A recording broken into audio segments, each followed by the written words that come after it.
Turning, I stopped an elderly neighbor, Mrs. Gable, in the hallway a few days later, just casually asking about the building's history.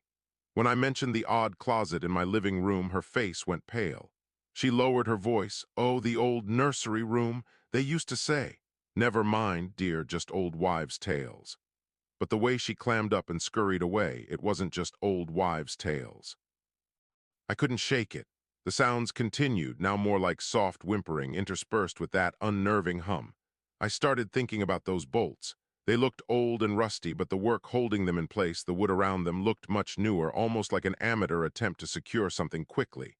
I found a wrench in my toolbox. It was surprisingly easy to get leverage on the nuts. They squeaked and groaned, but eventually came loose. The bolts slid out.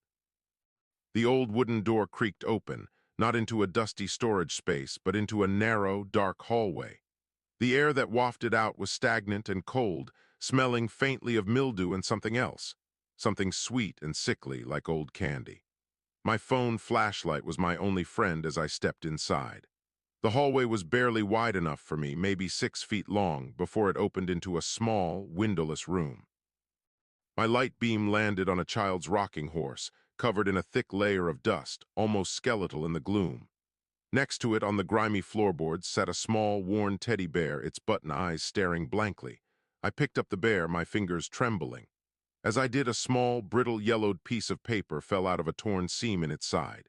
It was a child's drawing, crudely done in crayon.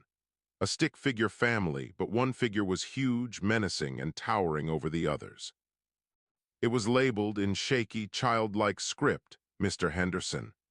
And then a smaller stick figure drawn behind what looked like prison bars. The date in the corner was 15 years ago. A cold, heavy dread settled over me. This wasn't just storage.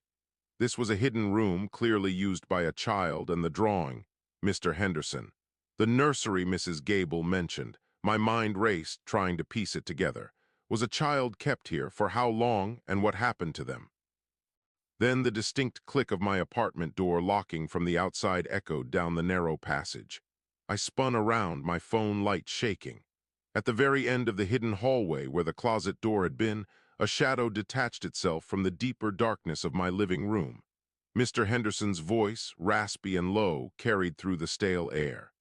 "You weren't supposed to find that, son." "What should I do?"